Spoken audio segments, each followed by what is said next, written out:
So remember we talked about Om being that primeval sound of Ichcha, Jnana, Laya.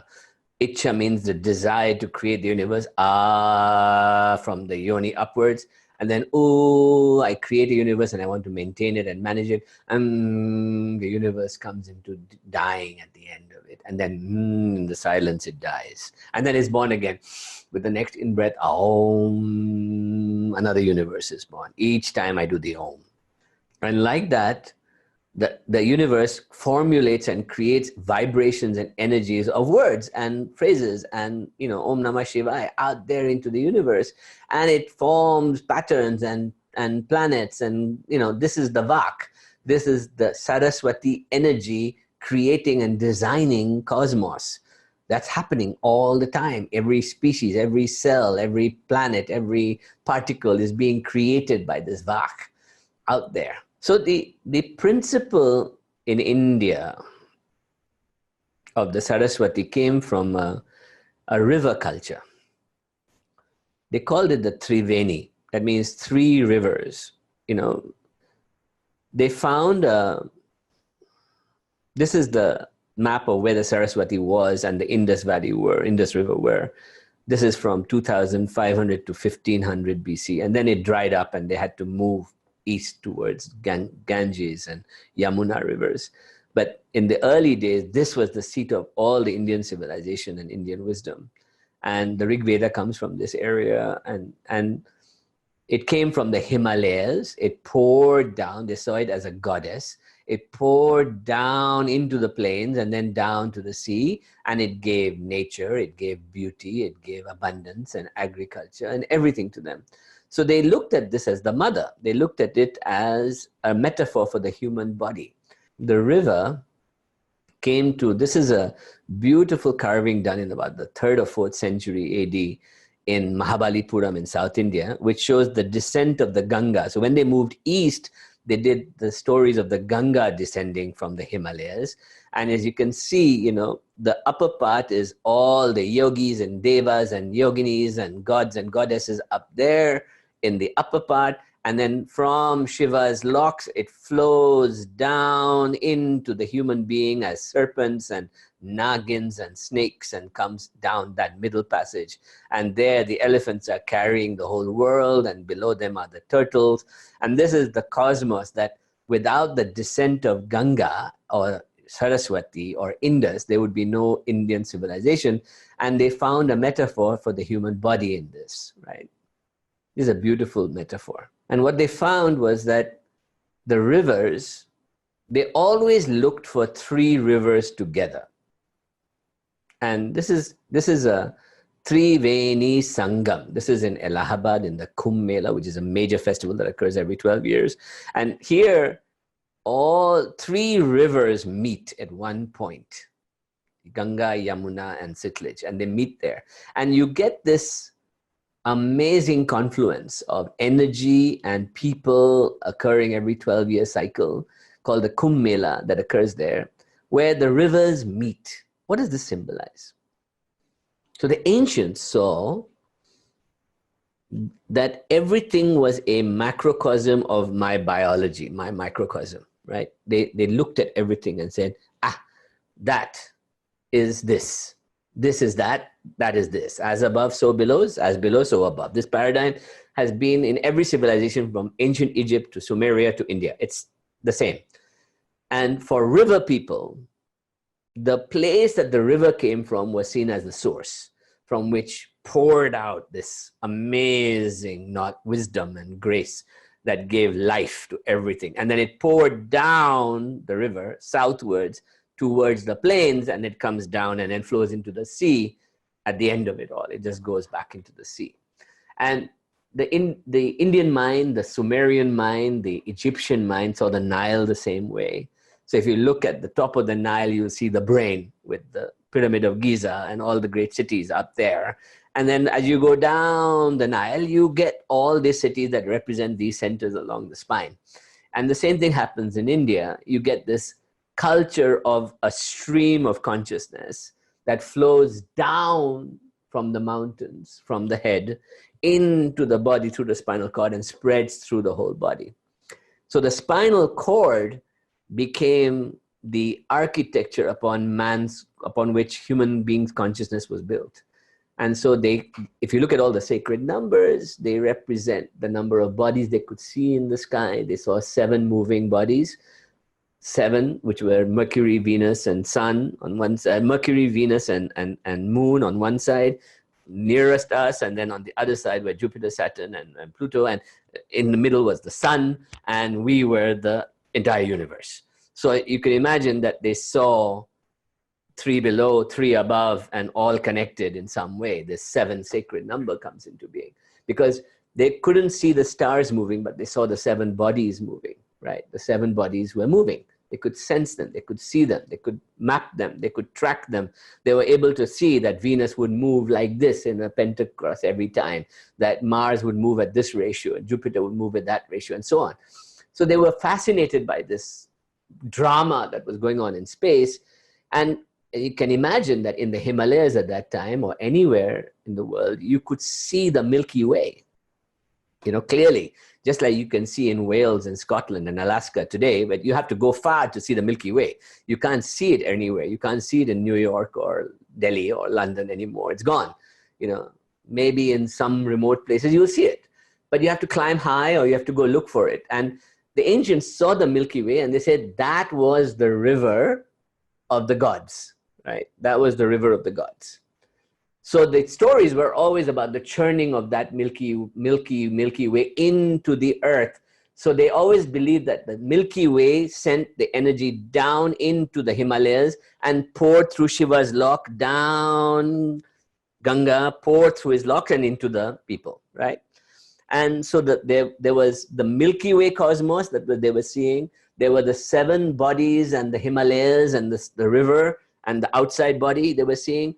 And there was this inner body that they were seeing with the spinal cord and the brain on top that they were trying to make sense of. They could, the early neurobiology. This fascination that Saraswati is playing the Vena, which is actually designed like a brain and a spinal cord. There are actually 24 plus 6 rivets and grooves and frets on this system. And it looks like a giant brain. So on the high pitched note, you're playing right up near the brain, and the lowest notes are down at the fret. Guitars are the same design. And if you look at it, you're looking at a microcosm of the brain and the spinal cord. The spine, 33 vertebrae going down.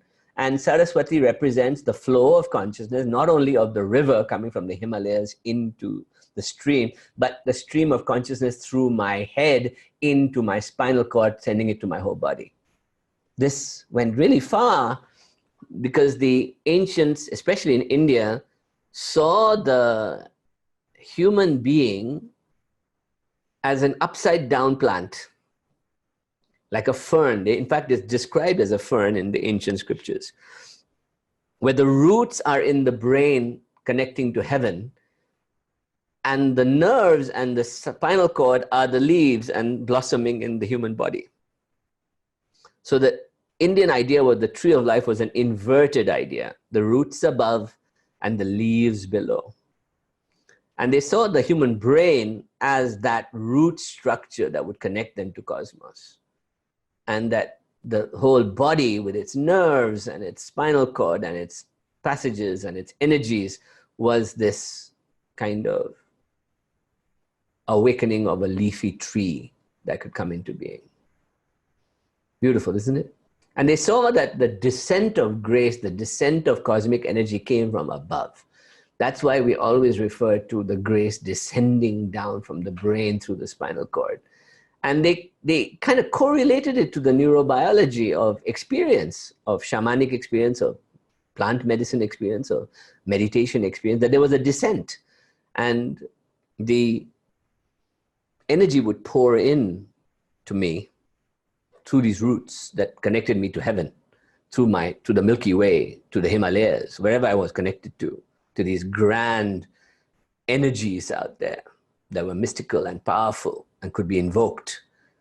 And then they would come into me, and they realized that they were dealing with 3 different worlds. One was the kind of brain that was processing everything and analyzing everything right here, right? The neocortex. Then it came down to the midbrain and the limbic region and the heart, which was all about how I felt and how my heart was the center of gravity of everything. They calculated it had 72,000 channels coming out of it, connecting to everything. And then it went down to the stomach, where I was an animal, where I was connected to earth. I was greedy and selfish and hungry and sexual and food and power and everything was down there. And if things went wrong down there, then everything would go wrong. If things went wrong in the heart, then I'd become a horrible person. If things went wrong in the head, then I'm overthinking things and I'm analytic, I go neurotic, I go that way. And they realized that there was this imbalance that they could see, right? And they also realized that there was an imbalance between 3 threads of consciousness of how energy moved through the body, the prana, they called it, and how grace descends into the body, the jiva, right? So they called it prana and jiva, right? These 2 concepts. And jiva descends in grace into me, like the river of Saraswati coming into me. And prana is me reaching up through my willpower, right? So the balancing act is between my willpower, which is masculine solar energy, and jiva, which is feminine moon energy coming into me, right? This balance going on all the time. Ida Pingala, always figuring things out. And you can see that if you analyze it in this way, it makes complete sense that the esoteric neurobiology that they were looking at was experiential. They wanted to see what would happen to my stomach if I did certain things, what would happen to my heart if I did something, what would happen to my inner head if I went in there. And they imagined that in this head were yogis and yoginis, and neurons were like, inner receptors that could be perceived and could be interchanged with and talked to. And they connected you to the Milky Way, or the outer sukshma. That was this energy field around us that connected us to the source, right? So behind all that stuff was the source. And the source was seen as a vibrating principle that seemed to pulse through the whole universe. And the yogis used to try and hear it by closing their ears and listening to the sound of the source, right? This is where the concept of Om and the Pranava comes from in the Rig Veda. It is the concept of the sound behind all sounds. The sound from which all sounds arise. This was the big concept in the Rig Veda and the Latin Upanishads. If you study the Upanishads, which were the explanation of the Vedas to people, the Om is the only way to connect back to the source of Brahman. And they call the source in those times Brahman. Brahman, brrr, vibrating energy, Brahman, Brahman, vibration, Brahm, Brahm, Brahm. And the principle was that the first emanation was sound. That everything came as a modification of sound. Everything, even light came after sound. It was like there was sound, vibration and waves and particles, and then everything comes into being. And then light stars start burning up, so you get light, and then you get all kinds of stuff happening. When the ancients felt that the sound was the key, and today, we understand from neurobiology that that is very much the case, that we're vibrating beings, and sound is the one that affects us the most, whether it's the vibration of the earth, or the sun, or the moon, or people's words or music affects us the most. Visually, we can handle it, but sounds, we cannot, unless we know what we're doing, we cannot tune into them very well. They affect us. So Vac, the power of mantra, is all about sound, this kind of continuous rippling that's going on. So how do I create sound that alter my consciousness? How do I use sound to alter my consciousness? This is what mantra yoga is all about. Mantra really means for the mind to guide me. It's tantra of manas, meaning mantra, meaning sound, the techniques of using mind to advise myself. Mantra, right?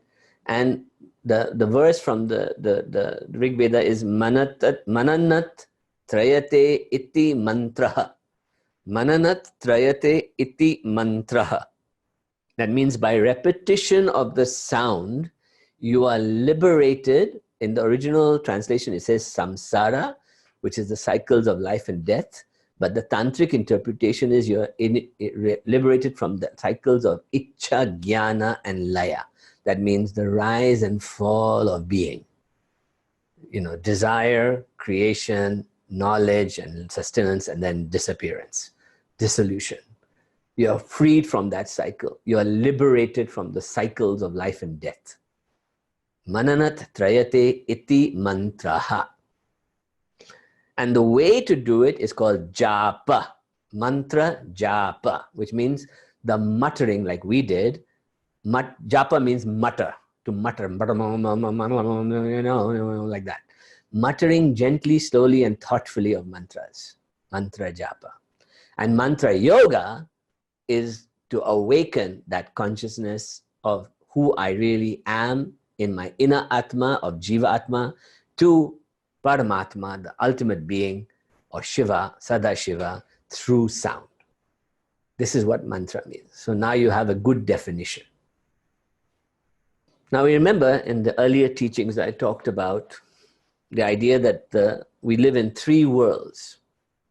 We talked about the Milky Way, the planets, and the Himalayas, and the in-between world from the Milky Way on one end, the Himalayas and the planets on one end, and then me and my body on the other end. These are called stula in the body. Sukshma is that in-between world where all the devis and yoginis live in my mind. And para is the ultimate reality from which I vibrated downwards, where all this has come from. And we in Shaktism see that Parvati, Lalita, Tripura, Sundari on the left side is the source from which emanates the bindu that gives us this universe. We're in the cosmic womb. So the Sri Yantra is a cosmic womb that we are in.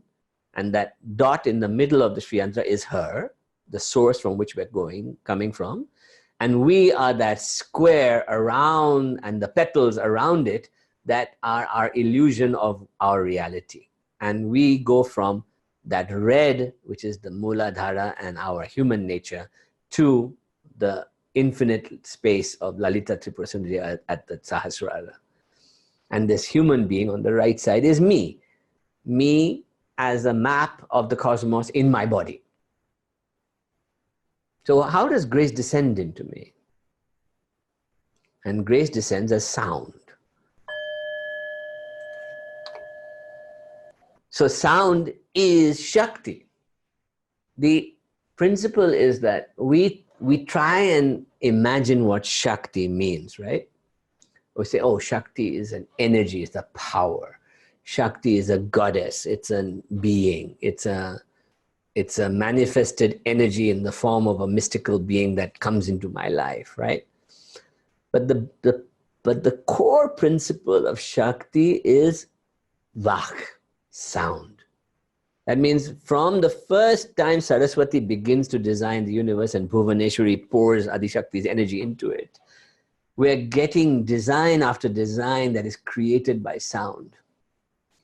And each sound combination that creates it is Devata, is God, is the Shakti in action. That means Shakti, while it is a principle that lies in everything out in the universe of energy, it is shaped and formed through sound. That means that the goddesses and that we think about as Devis, as Shaktis, are plays of that sound in us or in the universe around us. That means the human being tried to map that sound. And the Indian way of doing it was to map it into Sanskrit, which were these 50 letters, right? And if you look at the lettering system, it is divided into something called matrikas, right? Which are 7 divine mothers. So the entire Sanskrit is based, that says that there are consonants, 34, and what is it, 34 and 15. Well, 34, 15, and 1. So 34 consonant sounds, ka, ka, ga, ga, like that. All the kas and the gas and the sas and the shas, all the consonant sounds. And then you combine them with a vowel, right? And there are 15 vowel sounds that they came up with.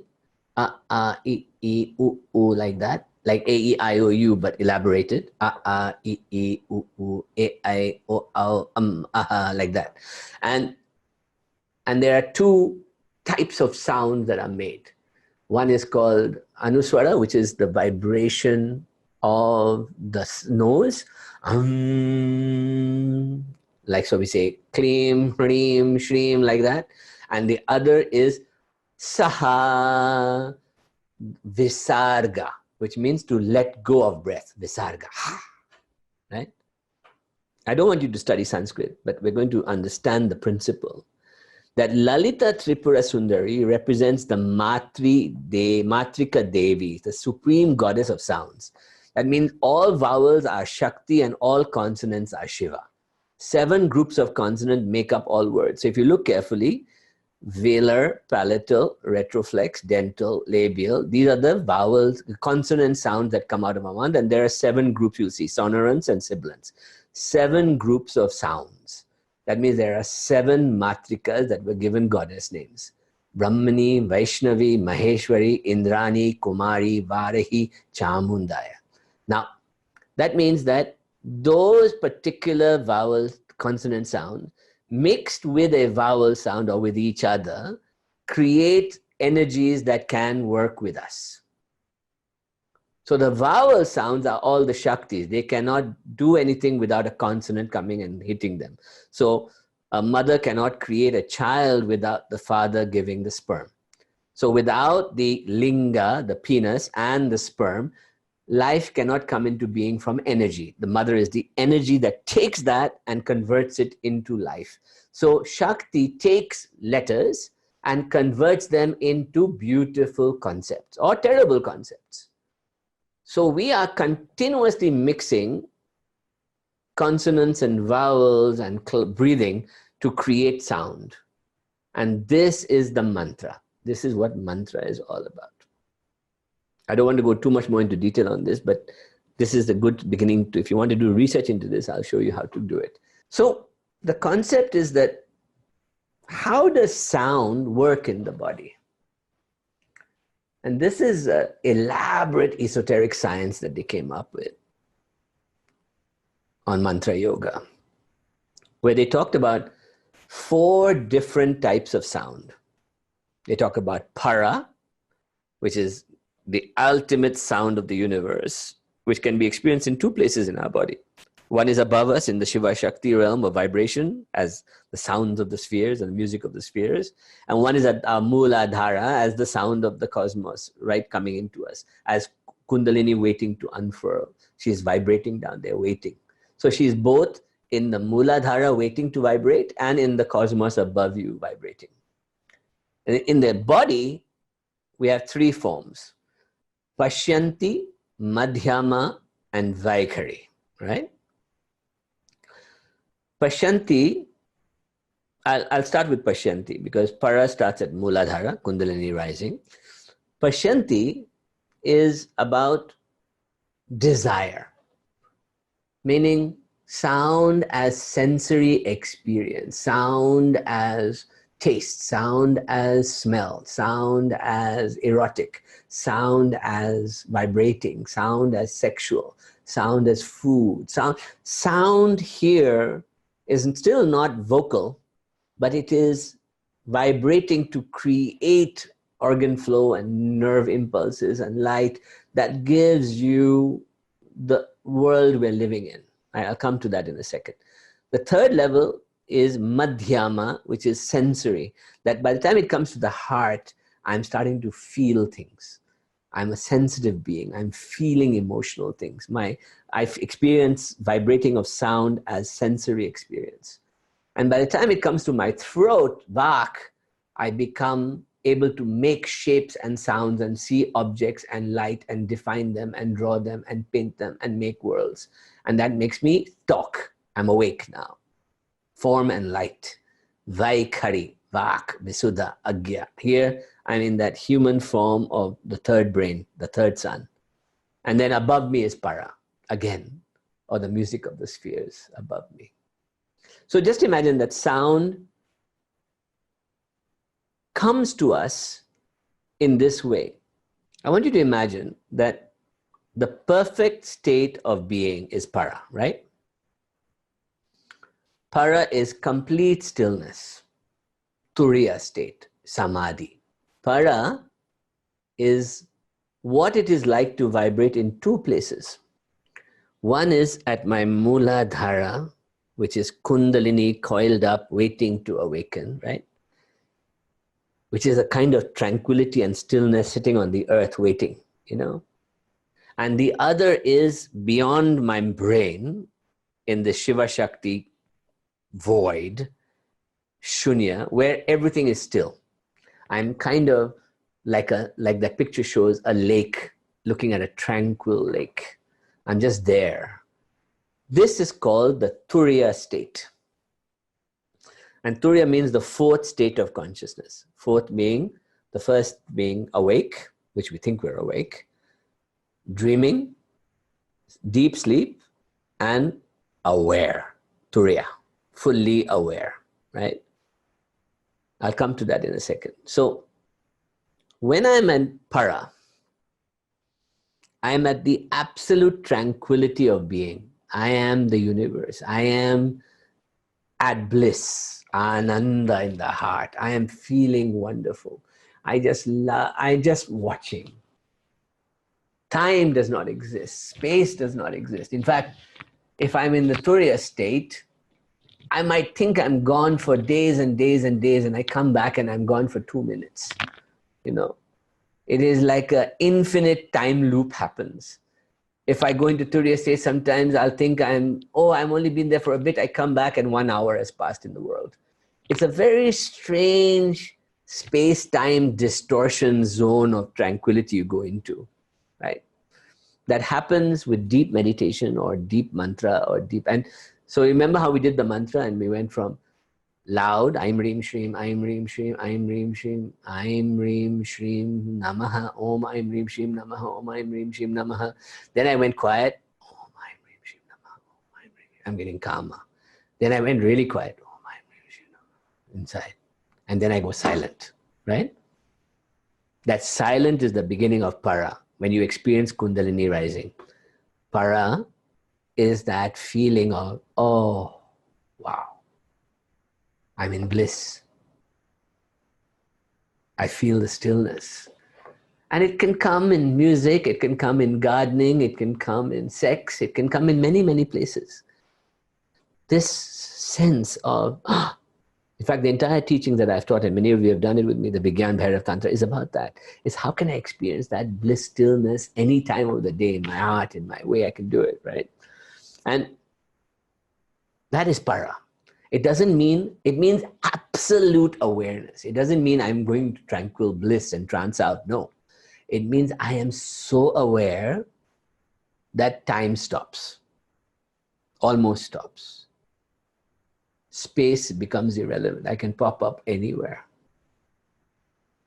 The entire universe is mine to play with. That is para, that state. And that state in my body is in my Muladhara, and in the cosmos is out there vibrating a Shiva Shakti out there, right? Or whatever you want to call it. God, Yahweh, Allah, I don't care what you call it. That vibrating source, principle from which everything comes.